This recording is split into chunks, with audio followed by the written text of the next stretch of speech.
Good girl.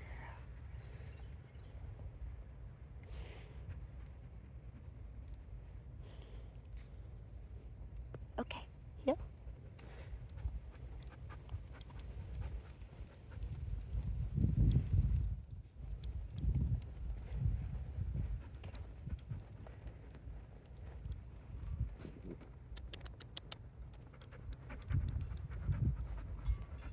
Good girl. Go, go.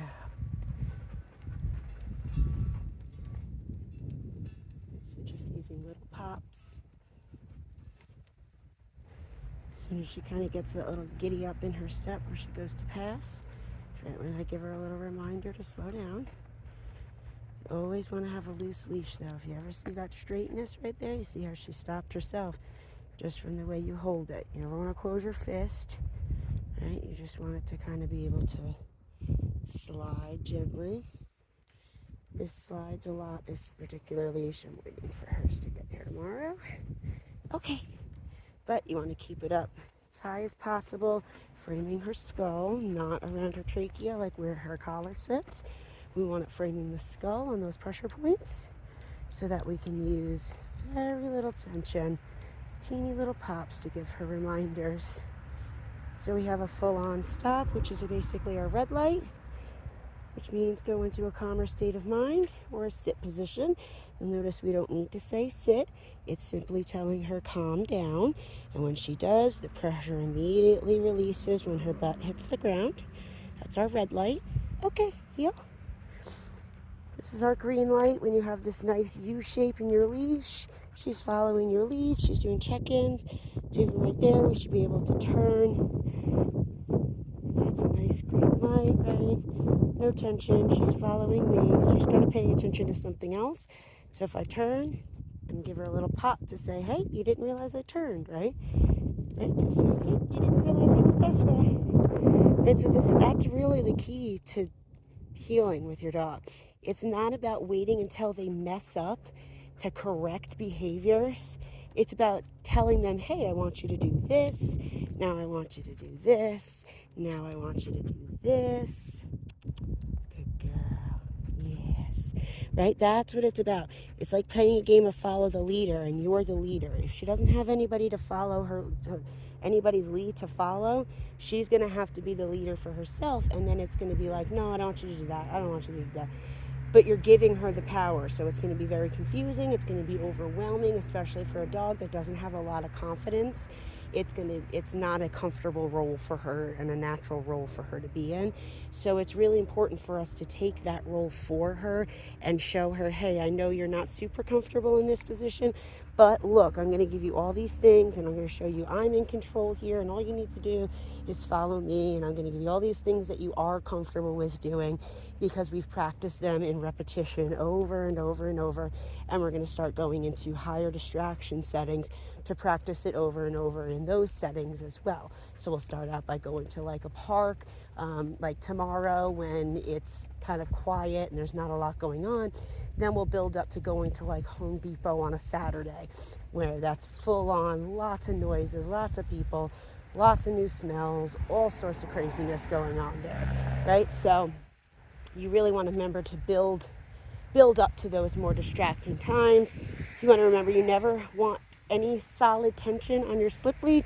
You always want this nice loose slip, and you should be able to just give little pops. I don't know if I ever finished my thought on that with our traffic light, but you have, like I said, you have red light, Coco. So you can see, good girl, you can see it slid a little bit, right? Because you can see this slid behind her ear, and it's really far down. We want it here, not here. You saw how much longer it took for her to sit. So that's why I said this slip lead in particular is very slidey. Okay. But you can see, watch how much faster it is when I apply the pressure to the pressure points rather than when it's on her trachea, right? That's not what we want. We want it on that. So that was our red light. Our green light is our loose leash, and our yellow light is those pops like I was showing you when you go around turns. That's a yellow light. So red light means stop what you're doing and go into a calmer state of mind. A yellow light means we're going to continue to keep moving, but you aren't focusing. You're not paying attention. So, look, you didn't realize. So, doing turns, if she doesn't realize, I'm not going to pull her around that turn. I'm going to give her a pop to say, pay attention. Right? So, pay attention. Not going to pull her, pay attention. Coco. I also have cheese, and I also am going to reward her verbally and with pets as we go. Again, you can see how quick that one slides.